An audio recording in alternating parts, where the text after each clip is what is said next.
यह युद्ध भूमि नहीं थी। ये वह क्षण था जब प्रलय ने जन्म लेने से पहले आंखें खोली। धरती जानती थी आज कोई एक रुका नहीं तो सब मिट जाएगा। यह कोई अस्त्र नहीं था, यह पृथ्वी को उखाड़ देने का अधिकार था और यह अधिकार अब जाग चुका था। जब वह आगे बढ़ा, समय ने चलना छोड़ दिया और मृत्यु ने पहली बार अनुमति मांगी। ये वह शक्ति थी जिसे देखकर युद्ध ने नियम याद किए। कोई आगे नहीं बढ़ा क्योंकि सब समझ चुके थे एक कदम इतिहास को मिटा सकता है। जब जब अधर्म ने धरती की सांसें बांध दी, तब तब अनंत शेष मनुष्य रूप में उतरे, जिनके भीतर सहस्र फणों का तेज और सहनशीलता समाई थी। वही हलधारी और जिनके हाथ का मुसल शस्त्र नहीं, जो धर्म का संतुलन था। वही बलराम, शेषनाग का अवतार, मर्यादा में बंधा महाप्रलय। जहां कृष्ण नीति बने, वहीं बलराम शक्ति बने। और राक्षस समझ गए अलग अलग शक्ति से बचा जा सकता है, एकता से नहीं। हस्तिनापुर पर क्रोध ये युद्ध नहीं था, ये चेतावनी थी। जब बलराम ने हल चलाया तो नगर नहीं, अहंकार हिल गया। कालिया मर्दन के समय जहां कृष्ण ने नृत्य किया, वहां बलराम ने अंत तय किया। यह आदेश था। समुद्र उफन रहा था पर बलराम खड़े थे, और जहां वह खड़े होते हैं वहां प्रकृति भी पहले झुकती है। पर्वत गिर रहा था और लोग डर गए। बलराम ने रोका नहीं, उन्होंने थाम लिया, क्योंकि सच्ची शक्ति गिरने नहीं देती।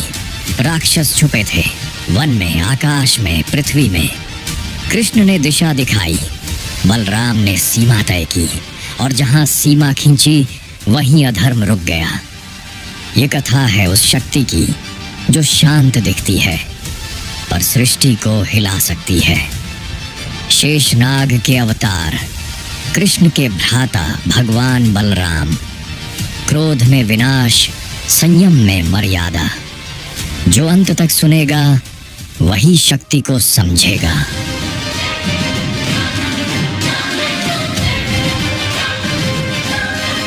यह जन्म नहीं था, यह शक्ति को छुपाने की ब्रह्मांडीय साजिश थी। क्योंकि अगर संसार जान जाता, प्रलय समय से पहले आ जाती। देवकी का गर्भ खाली हुआ पर नियति भारी हो गई। यह शिशु रोया नहीं, इसने संसार को स्थिर कर दिया, और स्थिरता विनाश से भी ज्यादा डरावनी होती है। जब बच्चे मिट्टी से खेलते हैं, वह पर्वत उठाता था। कृष्ण मुस्कुराते थे, बलराम देखते थे, और देखने वाला हमेशा पहले समझ जाता है।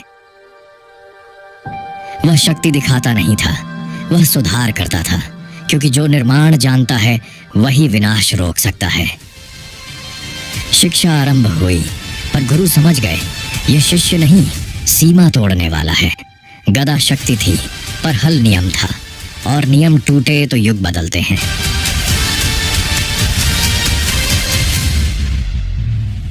भीम और दुर्योधन की यह लड़ाई सभी नियम का उल्लंघन किया गया। सभा ने नियम तय किए थे, कमर के नीचे प्रहार वर्जित है। लेकिन रणभूमि पर खड़े दोनों योद्धा आज नियम नहीं, अपमान याद कर रहे थे। बलराम दूर हो गए, कृष्ण चुप रहे, और उसी मौन में युद्ध ने आकार लिया। दोनों पक्ष झुके, दोनों ने मांगा, पर शक्ति ने पक्ष चुनने से इनकार कर दिया। पीठ फेरना कायरता नहीं था, यह भविष्य को समय देना था। तीर्थ यात्रा शुरू हुई, पर शक्ति थमी नहीं, वह बस सही क्षण का इंतजार कर रही थी। रणभूमि जल रही थी, धर्म चिल्ला रहा था, और नियम एक एक कर टूट रहे थे।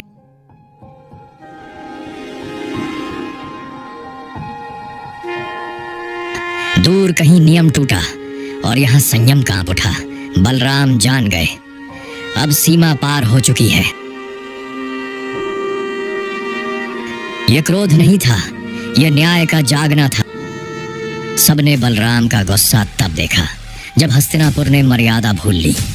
हस्तिनापुर पर बलराम का क्रोध भड़का। आकाश स्थिर हो गया, नदियां थम गईं, राजमहल की दीवारें अपने अंत को पहचानने लगीं। यह युद्ध की शुरुआत नहीं थी, यह विनाश का संकेत था, क्योंकि हस्तिनापुर की हवाओं में आज धर्म का अपमान गूंज रहा था। दुर्योधन हंसा और उसी क्षण प्रलय को आमंत्रण दे दिया। यह कोई साधारण बंदी नहीं था, यह बलराम का पुत्र था, जिसे बांधा गया, उसके साथ यादव वंश का सम्मान भी जकड़ दिया गया। देवता कांप रहे थे, क्योंकि यह विनाश उनके अधिकार में भी नहीं था। जब संसार टूटने ही वाला था, तभी नीति शक्ति के सामने खड़ी हुई। कृष्ण ने युद्ध नहीं लड़ा, उन्होंने याद दिलाया शक्ति का सर्वोच्च रूप संयम होता है। हल जमीन पर रखा गया, प्रलय ने आंखें बंद की। शांति ही सबसे बड़ा विजय होती है। अब रणभूमि अकेली थी। वह लड़ा नहीं था, फिर भी जानता था नीति और शक्ति साथ खड़े थे, पर सहमत नहीं। विजय सब चाहते थे, पर सत्य अकेला होता है। कृष्ण ने एक बड़े तूफान को शांत किया था। देवता भी झुके, क्योंकि यह शक्ति सीमा से बाहर थी।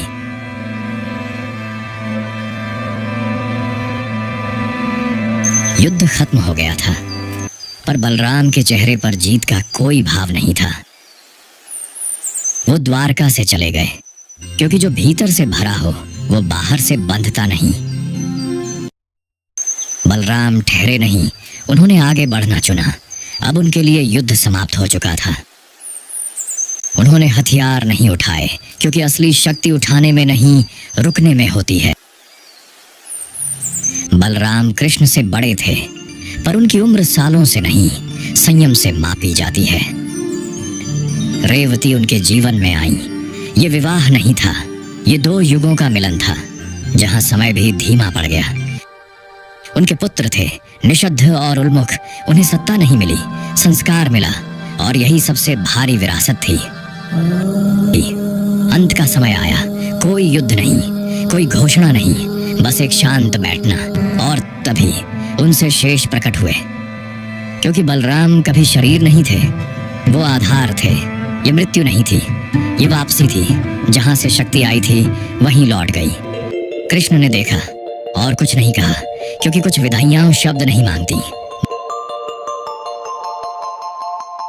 बलराम चले गए, पर उनका सिद्धांत रह गया। जहां शक्ति रुकना सीखती है, वहीं बलराम आज भी जीवित हैं।